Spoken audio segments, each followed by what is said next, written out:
Hello, what's up and welcome back to my channel. Today we have reached a point of it being too hot to film without my windows open, so you're just gonna have to live with that. Yes, I am wearing a jacket. It's actually surprisingly not that warm. I guess suffering for fashion is literally in my blood. Anyways, today I'm still very busy with deadlines. I'm gonna be done hopefully next week. Hello, let's put in my final report of the year, shall we?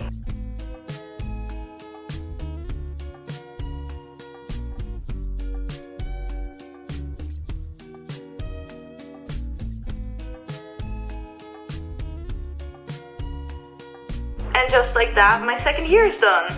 After that, we will resume the very high quality, high effort videos, but today I'm just going to be showing you my everyday summer makeup routine. It's a lot lighter than my other makeup routines. You know, usually I'm very much a layer concealers kind of gal. None of that in the summer. I will have none of it. Let's just get into it, shall we? So getting into it, the first step is obviously sunscreen. If you're not wearing sunscreen, what are you doing? I literally sunburnt my forehead last week, and that was my first reminder of the season to start wearing sunscreen again.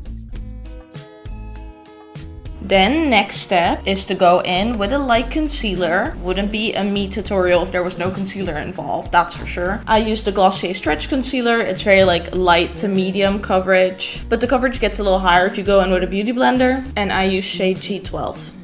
So just going in with that on the problems, mainly just my under eyes and my nose, a little bit on the forehead maybe to even that out, and just going in very lightly. And I'm going in with the sides of my beauty blender to kind of remove products and get a very light layer going. And then obviously summer is peak cream blush season, so I'm going in with the Glossier Cloud Paint, and I'm going to be wearing the shade Storm today, but I also have the shade Beam if you like more peachier blushes. I would not recommend applying this straight to your face. I don't know how people do that. Just apply the tiniest bit to your hand, like so. Really just don't squeeze the tube at all because you'll get way too much product. So then with the beauty blender, I'm just going to grab a little bit, then dab a little bit off on my hand to get a little bit of product, the tiniest bit of product, and very slowly applying that and blending that into the concealer. And remember, it's better to have to go in later and put more blush on than having to frantically remove blush.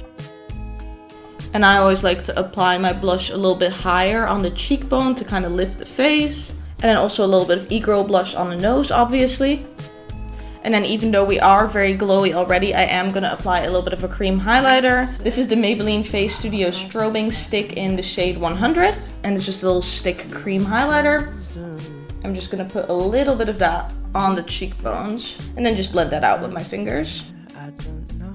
Now, if you don't have oily skin, you can just leave it at that, but I do prefer wearing a bit of powder just to make sure nothing goes anywhere. So with the Coty Airspun powder, I'm just grabbing a little bit and then applying that mainly just on the under eyes and any problem areas. So for me, that's near the nose, anything I concealed.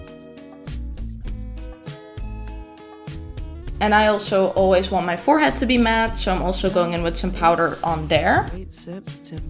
By the way, if you want your blush to be a little bit more intense, if you like a more intense blush look, I recommend going in with the same kind of shade powder blush and just very lightly putting that on top after the highlighter. Make sure to not put creams on top of powders, but you can put powders on top of creams, and that might mattify your highlight just a little bit. You can go in with a powder highlight as well, but it's summer. You're going to be plenty glowy. Don't worry about it. Then for eyebrows, you can just brush them through, or you can wear a little bit of an eyebrow gel. I kind of switch it around depending on the day, but just a tinted or a clear eyebrow gel just to give them a little bit of shape usually works, or you can just take a spoolie and just brush them through. But I just like to brush the hairs up a little bit and then creating the shape of the tail a little bit more.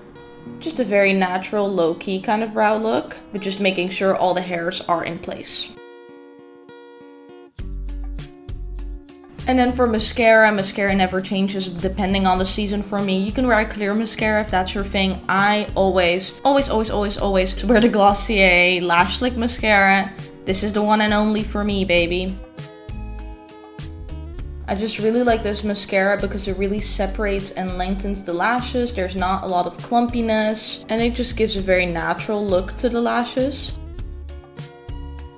And don't forget to take breaks to blink, or else you're gonna get watery eyes.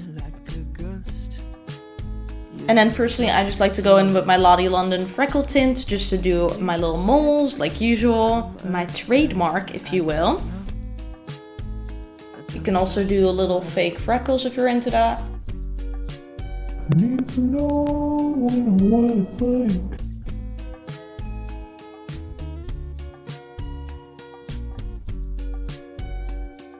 Yeah, this is the reality of filming in the summer. In between every take, I do powder my face. Everything's a lie. Anyways, for summer, you might want a cute little lip gloss moment. I love the Fenty Gloss Bomb in the original shade. This is just one of the best lip glosses. It's like universally flattering. It doesn't feel heavy on the lips. It's just a very comfortable gloss. Join the Fenty Gloss Bomb cult. It'll be worth it, I swear. And then for a little light summer setting spray moment, obviously Mario Badescu Rose Water. What can I say? Give it a good little shake, shake, shake. Like that bartender on TikTok, and then just...